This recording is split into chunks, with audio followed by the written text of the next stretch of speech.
General Hospital spoilers Thursday, October 16th. Jason exposes Brennan's lies to Carly. Molly reels over Rick's wild story. Thursday, October 16th, 2025, brings one of General Hospital's most emotionally charged and twist-laden episodes in recent memory. Port Charles trembles as secrets that were meant to stay buried explode into the open, threatening friendships, families, and long-standing loyalties. Jason Morgan finally confronts Brennan in a showdown that sends shockwaves through Carly Corinthus's world, while Molly Lansing Davis faces an emotional earthquake after hearing Rick Lansing's shocking, impossible story. From truth bombs to breakdowns, this episode promises heartbreak, fury, and stunning revelations that will reshape the canvas of General Hospital for months to come. Jason Morgan's instincts are razor-sharp, and on this fateful Thursday, they prove dead on.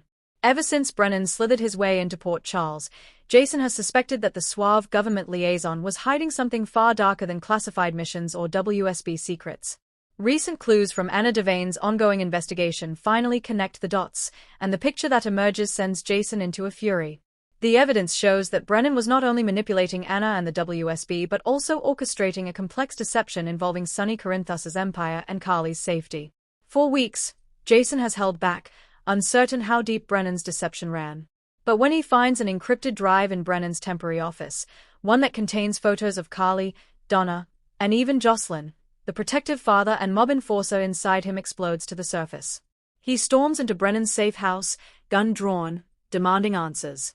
"Tell me why my family's pictures are in your files," Jason growls, his voice low, his fury barely contained. Brennan, calm as ever, smirks and tries to spin his usual game of charm and diplomacy. But Jason's not buying it this time. "Save it," Jason snaps.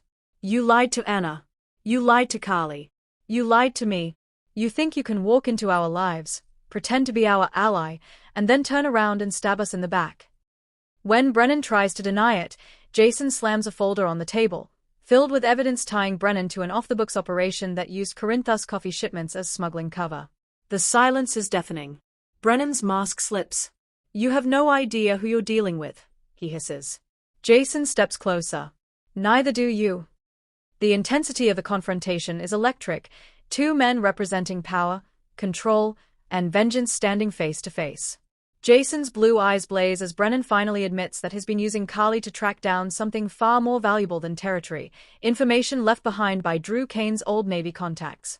Brennan's mission, Jason learns, wasn't government-sanctioned. It was personal. And now Carly's life is on the line because of it.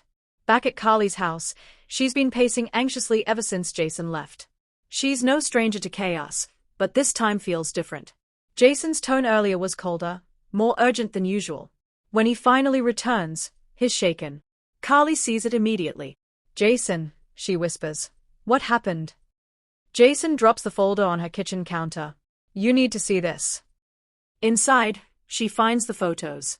Her heart stops when she sees the surveillance shots. Her outside Kelly's, Donna playing in the park, even Jocelyn with Adam at the university. Why would he have these? Carly's voice trembles. Jason explains everything, Brennan's lies, his manipulation, his real motives. Carly listens, her expression shifting from disbelief to horror to pure rage. "He used me," she says, her voice rising. "All this time, pretending to be helping Sonny's family, pretending to protect me, and he was just using me." Jason nods. He wanted information Drew left behind. Something that connects to the same people who framed you for insider trading. Brennan's operation isn't just about control, it's about erasing evidence. The realization hits Carly like a bullet. Drew died protecting her, and now this man, this snake, has been slithering around pretending to be her ally. Her hands tremble as she closes the folder. He's going to pay for this. Jason's jaw tightens. He will. But Carly, there's more. He hesitates. He's not working alone. He's been in contact with someone inside the WSB, someone who knows everything about us. Carly stares, wide-eyed. Who? Jason's silence says it all. He doesn't know yet. But his eyes darken, and the vow that forms in his mind is unmistakable. He's going to find them. Meanwhile, Anna Devane and Dante Falconeri meet at the PCPD, their conversation laced with tension and frustration. Anna's investigation has been a maze of blocked files, dead ends, and coded messages, all pointing toward internal WSB corruption. Jason's right. Anna admits quietly. Brennan's been running his own agenda for months, and someone high up is protecting him. Dante leans back, rubbing his temples. So what now? We can't arrest a ghost. Anna gives him a look. No, but we can smoke one out. They decide to bait the mole, leak false intel about a classified shipment coming into Port Charles and see who takes the bait. But Dante can't help asking, do you trust Jason with this? Anna sighs. I trust him to do what needs to be done.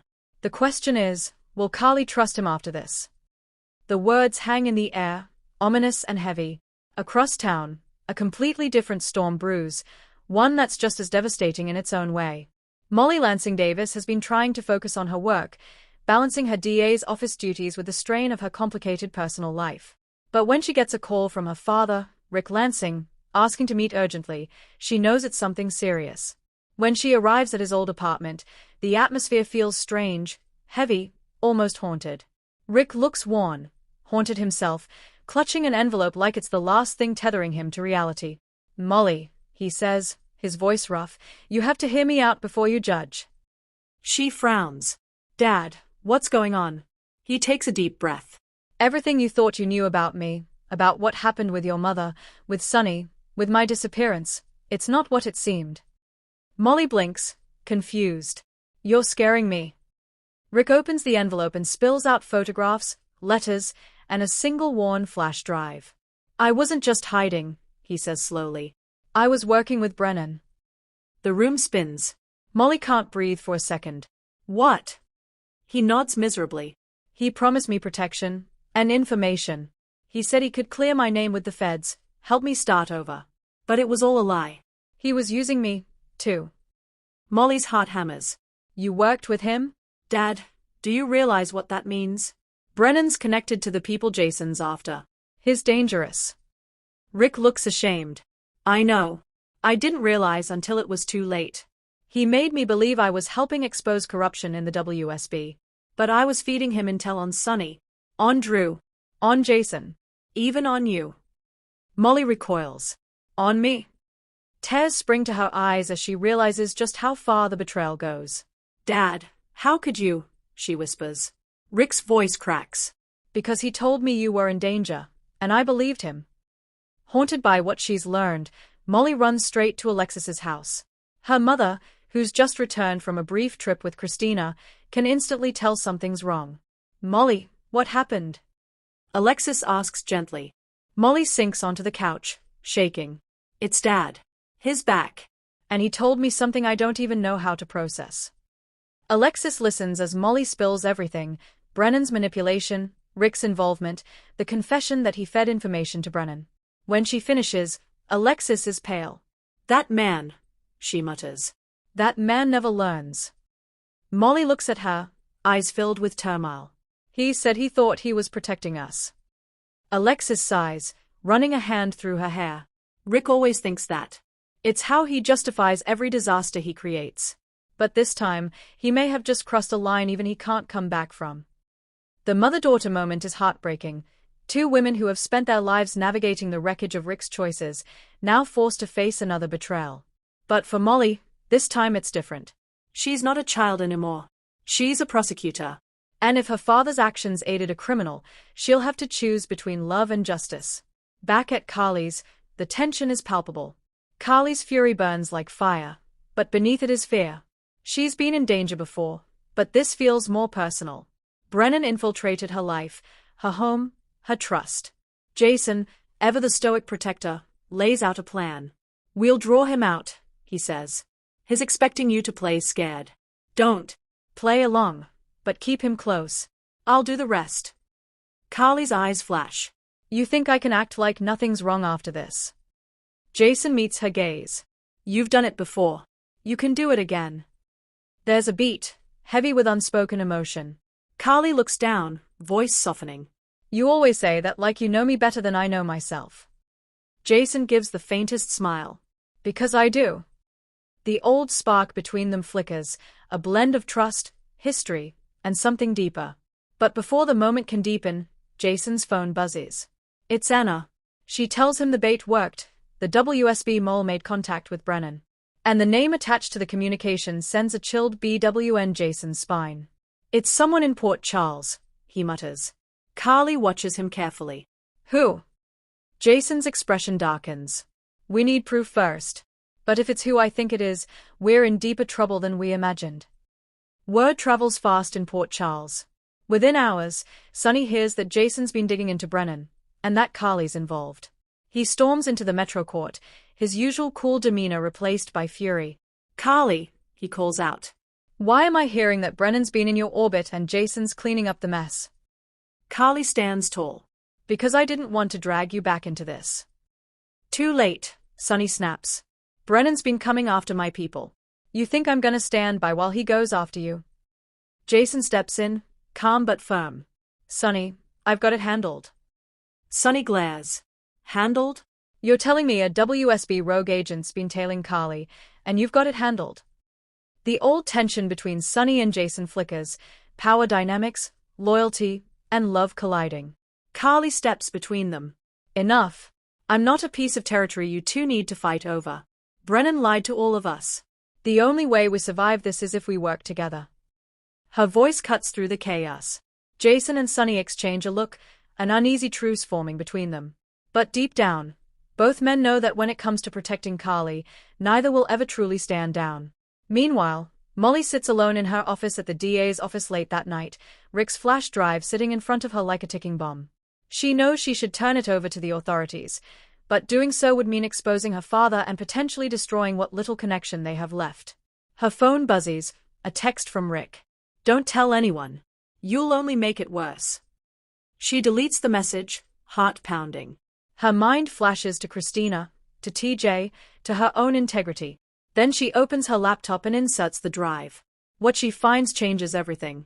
The files aren't just about Brennan's operation, they include correspondence between Rick and a mysterious contact labeled only as M. The messages detail not just information about Sonny's network, but also personal details about Molly's own legal work. Brennan had been using Rick to track her movements, possibly preparing to frame her for evidence tampering in a WSB-related case. Tears fill her eyes as she whispers, "He wasn't protecting me, he was setting me up." Now, she realizes, her father's betrayal isn't just emotional, it's criminal. And she'll have to decide whether to arrest him. As night falls over Port Charles, Jason gets a call from Anna confirming that Brennan plans to leave town within hours. He's on the docks, ready to board a cargo ship. And if he gets away, the truth dies with him. Jason moves like a ghost through the shadows, gun in hand, every movement precise. When he corners Brennan at Pier 47, the villain looks almost amused. "You just don't quit, do you?" Brennan smirks. Jason's voice is ice. "You hurt my family.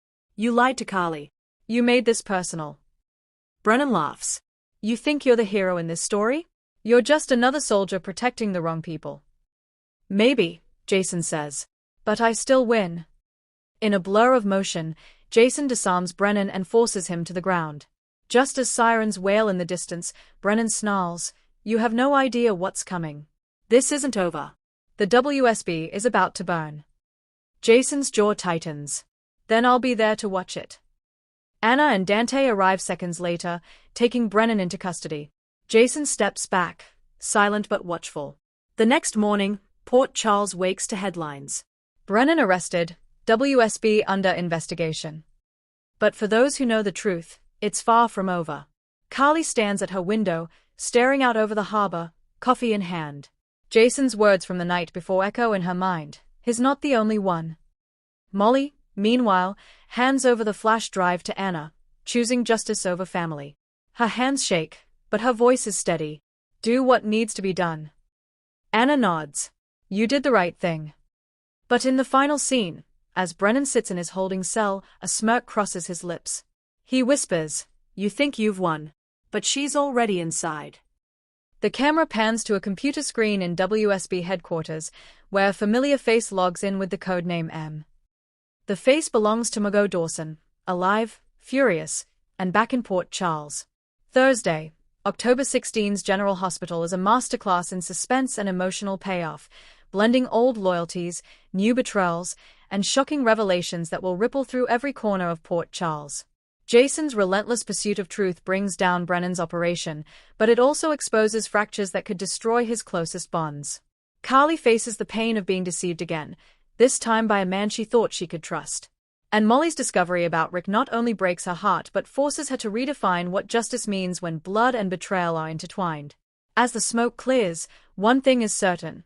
The game has changed forever. Because while Brennan may be in custody, the real threat is just beginning.